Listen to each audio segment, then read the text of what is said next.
Hello friend, आज के video में मोस्ट 20 जीके होने वाले हैं और कुछ अच्छे प्रश्न आपको देखने मिलेंगे। तो आप लोग देखिएगा शायद इसमें आप लोग कितना प्रश्न कर सकते हैं, 20 में से कितना प्रश्न आप लोग कर सकते हैं। तो पहला प्रश्न है, ट्रेन टू पाकिस्तान निम्नलिखित में से किस लेखक द्वारा लिखी गई पुस्तक है? तो इसका सही आंसर हो जाएगा खुशवंत सिंह। ये पंजाब के कल्पित गांव मनु भावरा की कहानी है, मनु भावरा की कहानी पर लिखी गई है। इस पुस्तक को 1947 के भारत विभाजन को देखते हुए लिखा गया था। उस समय सिख और मुस्लिम के बीच काफी युद्ध हुए थे, जिसकी वजह से इस पुस्तक को लिखा गया था खुशवंत सिंह के द्वारा। नेक्स्ट, मार्शल आर्ट थांग टा किस भारतीय राज्य से संबंधित है? तो ये हो जाएगा मणिपुर।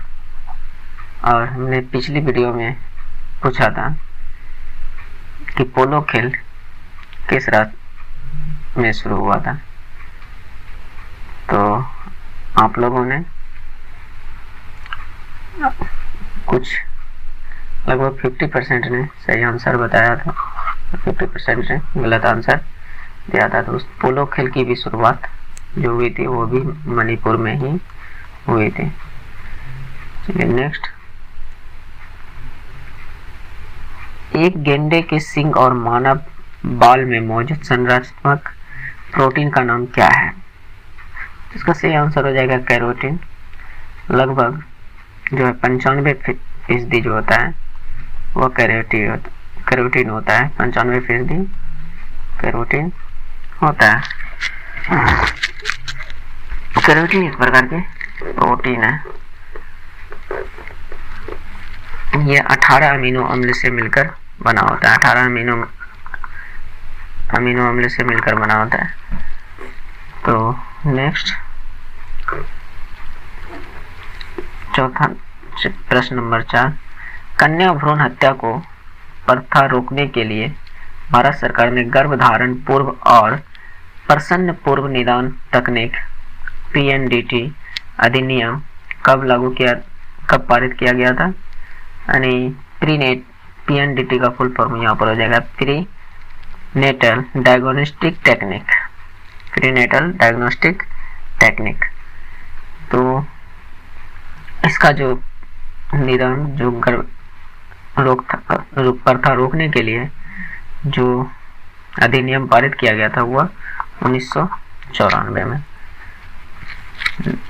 नेक्स्ट, किस तरह की जलवायु चाय के बागान के लिए सबसे उपयुक्त होते हैं? तो गर्म और नम चाय के बागान के लिए सबसे उपयुक्त होते हैं। ये चाय के बागान यानी जो होता है ठंड से मुक्त जलवायु की आवश्यकता होती है। चाय के बागान के लिए ठंड से मुक्त जलवायु की आवश्यकता होती है। इस बात को ध्यान में रखिएगा। नेक्स्ट, किस खिलाड़ी ने टेस्ट क्रिकेट में सर्वाधिक प्लेयर ऑफ द मैच का पुरस्कार जीता है? तो इसका सही आंसर हो जाएगा जैक कैलिस। अगर यहाँ इस पर पूछता कि किस खिलाड़ी ने टेस्ट क्रिकेट में सर्वाधिक मैन ऑफ द मैच का खिताब जीता है तो उसका सही आंसर हो जाता Sachin Tendulkar. Man of the match, man of the match, man of the match वह सचिन तेंदुलकर हो जाता है। इस बात को भी नोट कर लीजिएगा। मार्शल आर्ट डम्बे किस महाद्वीप से संबंधित है? तो ये पश्चिम अफ्रीका से संबंधित है। पश्चिम अफ्रीका भी अगर ऑप्शन में मिल जाए तो सही कर लीजिएगा, वो भी सही आंसर है। नेक्स्ट, भगवान महावीर की शिक्षाओं के संकलन को क्या कहा जाता है? अगम सूत्र। भगवान महावीर के शिक्षाओं के संकलन को अगम सूत्र कहा जाता है। नेक्स्ट, असम के अहोम साम्राज्य और मुगलों के बीच हुई सराय घाट की लड़ाई किस वर्ष हुई थी? तो इसका सही आंसर हो जाएगा 1671 ईस्वी में। 1671 ईस्वी में। यह भारत में लड़ी जाने वाली नौसैनिक युद्ध का सबसे बड़ा युद्ध है। यह ब्रह्मपुत्र नदी पर लड़ा गया था। यह युद्ध ब्रह्मपुत्र नदी पर लड़ा गया था और यह सबसे बड़ी नौसैनिक युद्ध था। भारत में लड़ने वाले सबसे बड़े युद्ध था सरायघाट का युद्ध, जो कि अहोम साम्राज्य और मुगल के बीच हुआ था। नेक्स्ट, हालांकि एक बात इसमें है कि इसमें मुगलों की हार हुई थी, मुगल हार गए थे। नेक्स्ट, असम में पारंपरिक घरों में स्टिल्ट पर क्यों बनाया जाता है? ये बाढ़ और वन्य जीवों का खतरा के लिए ये चीज बनाया जाता है। नेक्स्ट, पारंपरिक ताप्त दीप बल्ब में फिलामेंट किस धातु का बना होता है? नहीं, नॉर्मल सा जो वह नॉर्मली जो बल्ब होते हैं जिसमें फ्यूज टाइप से कुछ इस तरह से लगे होते हैं, उस बल्ब का फिलामेंट किसका बना होता है? तो वो जो होते हैं टंगस्टन के। तो आप लोग बताइएगा कि हीटर की कॉइल में किस चीज का इस्तेमाल करते हैं? आंसर कमेंट बॉक्स में दीजिएगा। उम्मीद है कि आप लोग इसका आंसर दे दीजिएगा। चलिए, तो यहीं से हम एक क्वेश्चन और पूछते हैं, शायद उसका भी आंसर देने का कोशिश कीजिएगा कि एलईडी बल्ब में कौन सा तत्व, एलईडी बल्ब का नाम सुने होंगे, जो भी प्राय 9 वाट, 7 वाट, 10, 12 वाट, इस तरह से जो अभी जो एलईडी बल्ब आए हैं उसमें किस तत्व का इस्तेमाल किया जाता है? इसका आंसर हम नेक्स्ट वीडियो में देंगे, आप लोग इसका आंसर भी दीजिएगा। नेक्स्ट, लोकप्रिय नृत्य विदेशिया किस भारतीय राज्य से संबंधित है? तो इसका सही आंसर हो जाएगा बिहार। नेक्स्ट, राजवाड़ी के अखंड खंडहर किस भारतीय राज्य में स्थित है? तो इसका आंसर हो जाएगा नागालैंड। राजवाड़ी के अखंड खंडहर किस भारतीय राज्य में स्थित है? नागालैंड में। और ये दीमापुर रेलवे स्टेशन के निकट है। दीमापुर रेलवे स्टेशन के निकट है राजवाड़ी के अखंड खंडहर। याद रखिएगा। निम्नलिखित में से कौन से देश में दुनिया का सबसे बड़ा कृषि भूमि क्षेत्र है? तो इसका सही आंसर हो जाएगा भारत। दुनिया का सबसे बड़ा कृषि भूमि क्षेत्र भारत में। नेक्स्ट, पश्चिमी घाट के पश्चिमी ढलानें पूर्वी ढलानों की तुलना में घने जंगलों से ढकी क्यों है? क्योंकि वहां पर अधिक वर्षा होती है। अधिक वर्षा की वजह से वहां पर घने जंगल से ढके है। ऐसे भी आप सुने होंगे कि अमेज़न के जंगल में सबसे अधिक वर्षा होती है। क्यों? क्योंकि वहां पर पेड़ पौधे ज्यादा है और जहाँ पेड़ पौधे ज्यादा रहता है वहाँ वर्षा होती है। नेक्स्ट, भारत में एकल नागरिकता की अवधारणा को निम्नलिखित में से किस राष्ट्र की संविधान के आधार पर अपनाया गया है?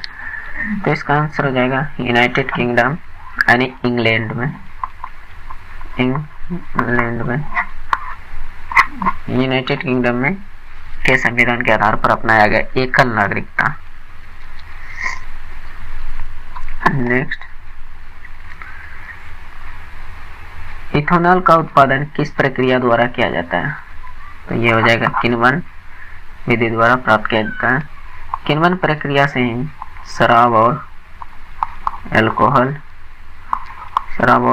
भी प्राप्त किया जाता है। इस बात को भी आप लोग ध्यान में रखिएगा।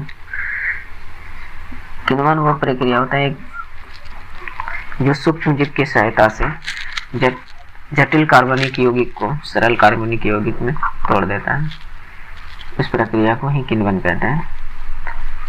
चलिए, डैश के कारण खसरा की बीमारी होती है। खसरा किसके वजह से होती है? तो ये वायरस के वजह से होती है। नेक्स्ट, भारत के किस राज्य में भगोरिया हाट उत्सव मनाया जाता है? ये मध्य प्रदेश में भगोरिया हाट उत्सव मनाया जाता है। भील, ये जो मनाया जाता है भील जनजाति या भिलाला जनजाति द्वारा मनाया, भिलेला हो गया और बरेला, इन सब जनजाति द्वारा मनाया जाता है। नेक्स्ट और लास्ट क्वेश्चन, जब भारतीय संविधान को अपनाया गया था तब इसमें कितनी अनुसूचियां थी? जिस समय भारतीय संविधान को अपनाया गया था उस समय 8 अनुसूचियां थी और वर्तमान में 12 है। वर्तमान में 12 अनुसूची है। और जिस समय इसको अपनाया गया था मूल्य संविधान में तो उसमें भाग कितनी थी? तो याद रखिएगा 22 भाग थी। लेकिन वर्तमान में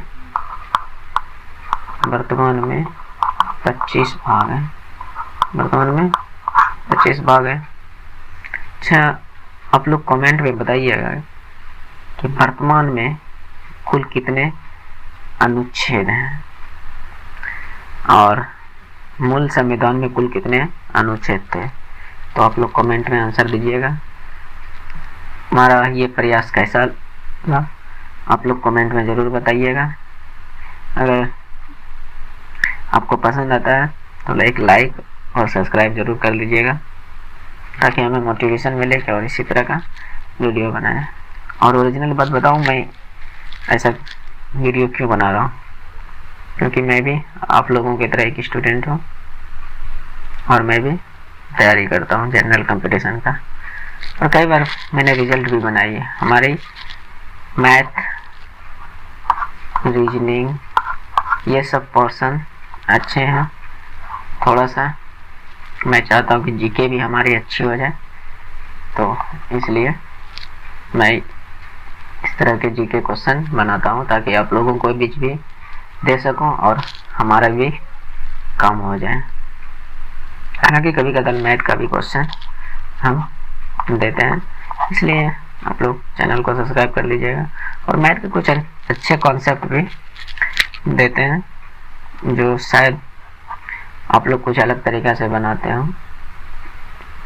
और मैं, अगर आप मेरे बारे में जानना चाहते हैं कि हमने अभी तक में क्या क्या किया, तो मैं कई एग्ज़ाम क्लियर कर चुका हूँ, जैसे कि एनटीपीसी,